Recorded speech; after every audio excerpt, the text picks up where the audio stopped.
کوئی قبر میں ہے اور ہم جمع ہو رہے ہیں، کل ہم قبر میں ہوں گے اور ہمارے لیے کوئی اور جمع ہو رہا ہو۔ خیر کن ہے فلاں و غنیمت شمار عمر، زاں بیشتر کے بانگ برائت کے فلاں نہ مان۔ شیخ سعدی فرماتے ہیں اے فلاں بلائی کر لے، اچھائیاں کر لے، اس عمر کے ایک ایک لمحے کو غنیمت سمجھ لے، اس سے قبل کہ آواز آئے کہ فلاں نہیں رہا، تو اپنی زندگی کو پہلے ہی اعمال کا حسن دے لے۔ تو یہ وقت میرے اور آپ کے اوپر آنے والا ہے کہ ہمارے لیے بھی لوگ جمع ہو رہیں گے۔ ہم قبر میں اب تنہائیوں اور قبر کی پہنائیوں میں موجود ہوں گے اور لوگ ہمارے لیے جمع ہو رہے ہوں گے قبل اس سے کہ وہ وقت آئے، کوئی حجت باقی نہ رہے، مجھے اور آپ کو اپنے اعمال کی اصلاح کر لینی چاہیے۔ امام غزالی نے ایک بڑی خوبصورت بات لکھی، آپ فرماتے ہیں اللہ نے مرنے والوں کے ذریعے سے جو باقی زندہ بچ گئے ہیں ان پر احسان کیا۔ عرض کی گئی احسان کیسے؟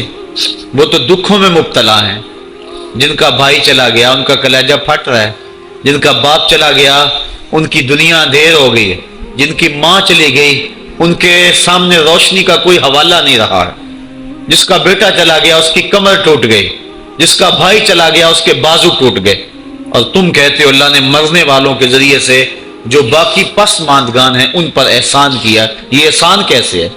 امام غزالی فرماتے ہیں احسان اس معنی میں ہے کہ اللہ نے مرنے والے کی موت کو ان باقیوں کے لیے عبرت کا نشان بنایا ہے۔ اگر اس کی موت ان کے لیے عبرت بنا دی جاتی تو یہ کیا کرتا؟ تو اللہ تعالیٰ نے گویا ان کی موت سے اس کو ایک اور موقع سنبھلنے کا دیا ہے کہ وہ لوگوں کی، عزیزوں کی، رشتہ داروں کی موت کو دیکھ کر اپنی زندگی کی راہوں کو ٹھیک کر لے۔ یہ جو مرنے والے ہیں یہ ہمارے لیے پیغام ہے موت کا، اور ہم ان سے دیکھ کر اپنی زندگی ٹھیک کر سکتے ہیں۔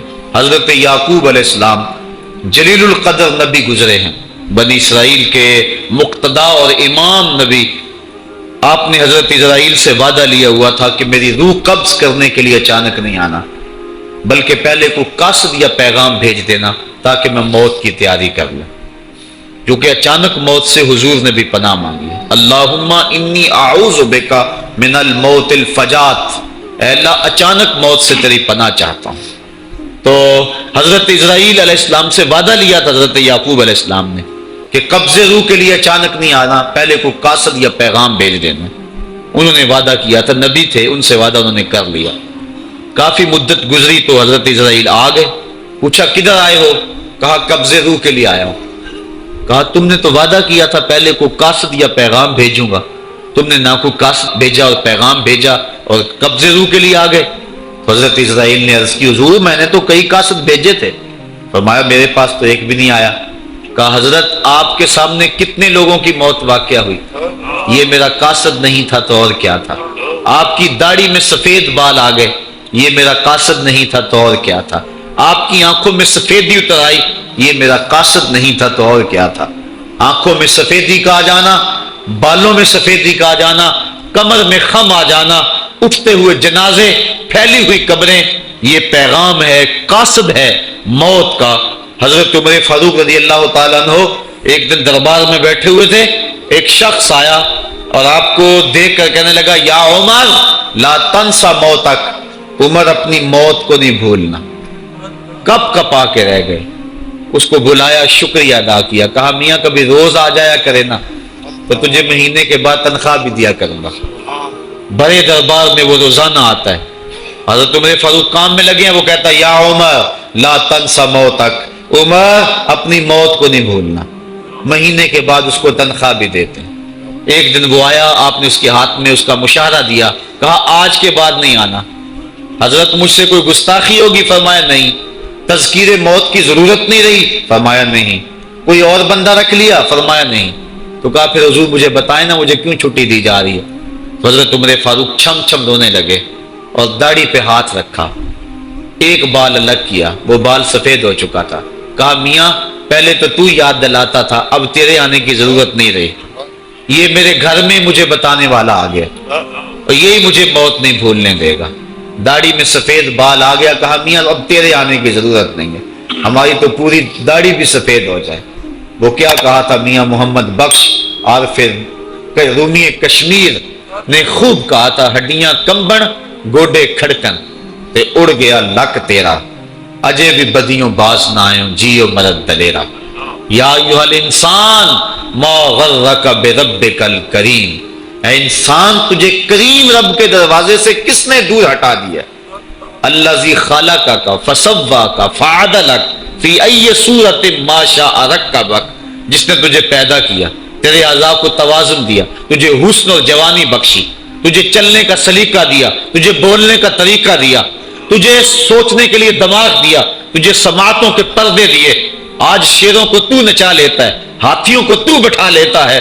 اے انسان ذرا غور تو کر، اس رب کا شکر کر، کیوں بھول گیا اس رب کو جس نے تجھے پیدا کیا؟ اگر تجھے پیدا ہی نہ کرتا تو کیا کرتا؟ پھر پیدا کر کے چھوڑ دیتا تجھے، اگلا تیری ذمہ داری اپنے ذمہ کرم پہ نہ لیتا تو بچا تجھے گرمی کی سختی سے کون بچاتا؟ تجھے ٹھٹھرتی ہوئی سردی سے کون بچاتا؟ ماں کے سینے میں تیرا پیار نہ ڈالتا، ممتا وہ ماں کے سینے میں نہ ڈالتا، تجھے گندگی میں لتھڑے ہوئے کو کون اٹھاتا؟ لیکن اس نے پیار ڈالا ماں کے سینے میں، جس نے تجھے پہلے چوما اور پھر اس نے تجھے دھویا۔ انسان غور تو کر، ما غرک بربک الکریم، اس رب کو بھول گیا ہے الذی خلقک، جس نے تجھے پیدا کیا۔ ماں نے بیٹے کو پیدا نہیں کیا، جنم دیا ہے، لیکن اتنے احسان ہیں کہ ساری زندگی بھی انسان ماں باپ کا حق نہیں ادا کر سکتا۔ جس ماں نے جنم دیا ہے اس کے حق نہیں ادا ہو سکتے، تو جس رب نے تخلیق کیا ہے اس کے حق کیسے ادا ہوں گے؟ اس لیے کہ انسان ذرا غور تو کر، اس نے تجھے پیدا کیا تو بھول گیا اس رب کو؟ اپنے ذرا ماضی کو دیکھ کہ تو کہاں سے کہاں پہنچا۔ تیری زبان میں، تیرے منہ میں زبان کا لوتھڑا تھا، بولنے کا سلیقہ نہیں تھا، کس نے اس کو لفظوں کی حرمت سے آشنا کیا؟ تیرے کانوں میں پردے تھے لیکن سمجھنے کا طریقہ نہیں تھا، لیکن کس نے تیری سماعتوں کو شعور بخشا؟ کس نے تجھے چلنا سکھایا؟ کس نے تجھے بولنا سکھایا؟ کس نے تیری چھاتی میں زور رکھا؟